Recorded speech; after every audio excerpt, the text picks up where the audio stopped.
Hello and a very warm welcome back to the garden.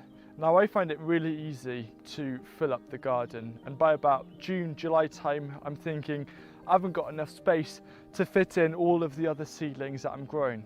But that isn't true. In this video I'm going to show you some really clever ways that you can fit in more plants into the same growing space so you can get more food. In front of me here I've got some potatoes. Now this year I'm growing a lot less potatoes in raised beds. Usually I have two big raised beds like the ones behind me full of potatoes, but there's a reason why I'm doing this.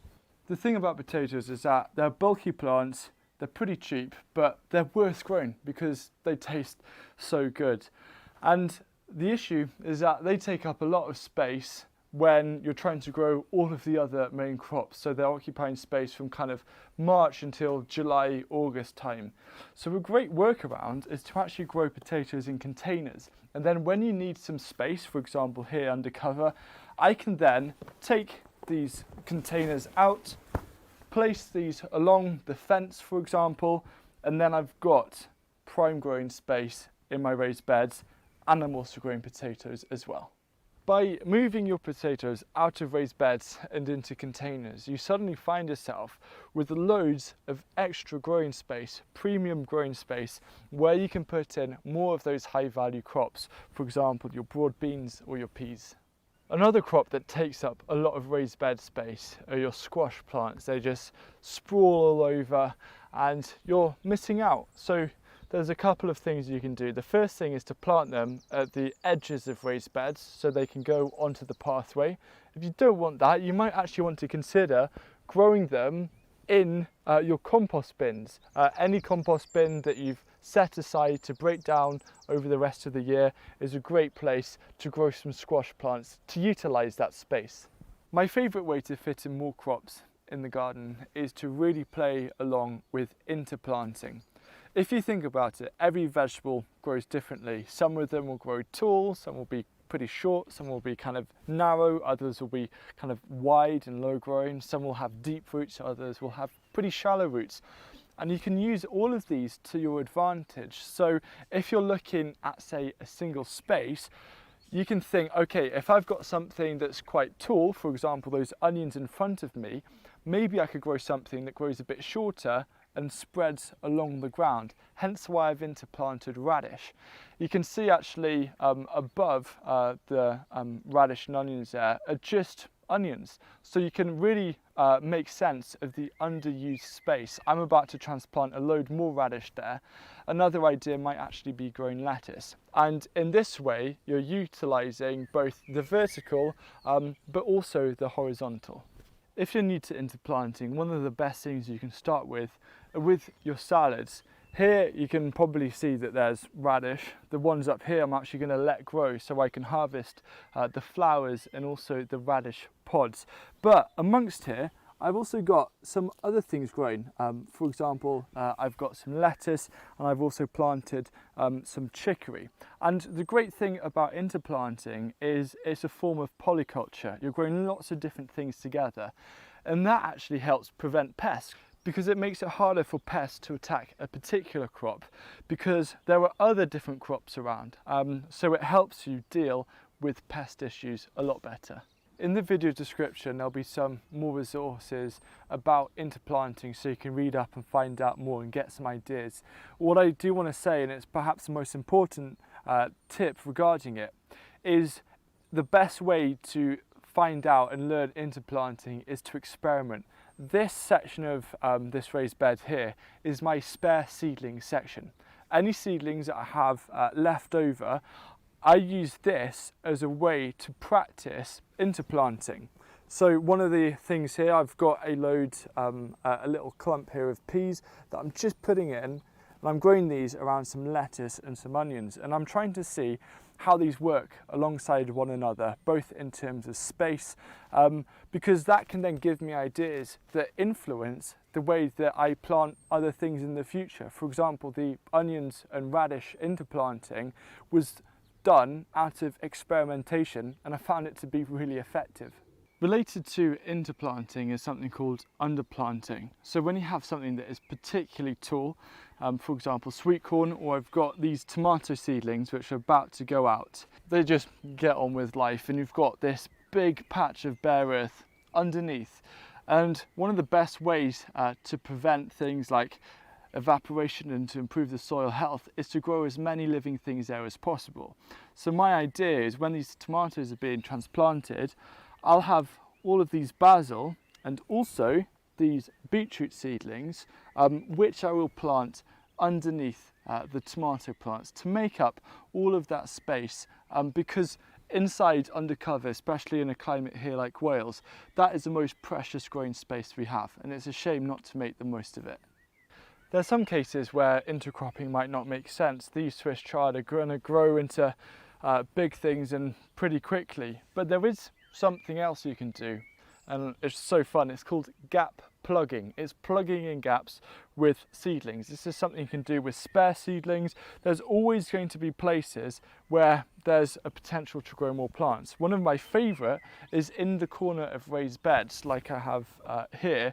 You can grow something that then kind of sprawls over the edge. So even though there's other crops, you can fit in something else. Now for me, I've got a load of marigolds here, and that's exactly what I'm going to plant in this corner here. And then other things you can grow as well, your herbs.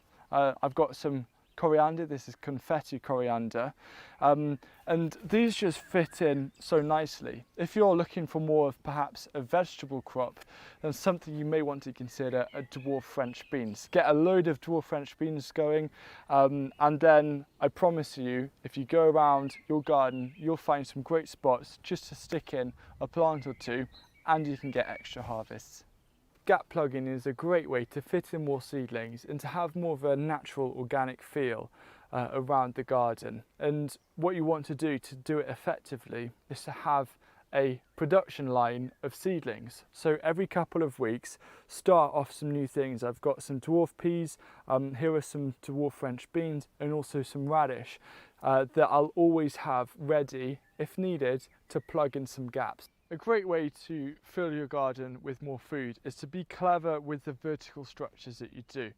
In front of you there's a wigwam, and that's actually taking up raised bed space. That's no problem. I can grow runner beans and interplant it with parsley underneath. But if you've got raised beds and there's the gap is small enough, you could consider actually utilising the underused kind of vertical space, which means in terms of the footprint on the actual raised bed, instead of having a wigwam, you're only using, I don't know, 5 to 7, 2 to 3 inches into the bed. And that means that you've suddenly got a lot more space in the bed. You've got crops growing over the top. You can harvest all of the runner beans. And it's just another simple but also a fun way of being able to increase the yields that you get just by thinking a little bit outside the box with how you're going to create your structures. Another clever way of saving space in raised beds is, say if you're wanting to grow things like peas using an A-frame, well instead right up against the edge of the raised bed you could create a trellis system like this. This is actually using old electric fencing, and instead of the A-frame taking up say half of the bed, suddenly it's only going to be the very edge and you've got all that extra space to grow more food. There's another great way to fit in more crops into your garden.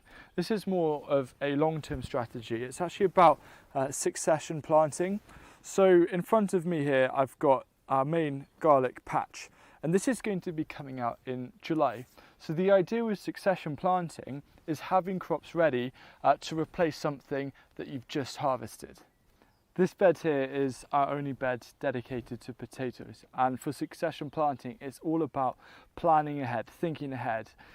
These are going to be harvested around end of June, early July, which means I need to have seedlings ready to go around that time to go in as soon as possible. Because if I can fit in more than one main crop of whatever I'm growing in each area of the garden, it means I can have twice as many crops. So when these potatoes are coming out, this is where I'll then be transplanting the leeks. This bed here is an example of succession planting. Last year we grew potatoes, and then as soon the day the potatoes were out, we transplanted the kale.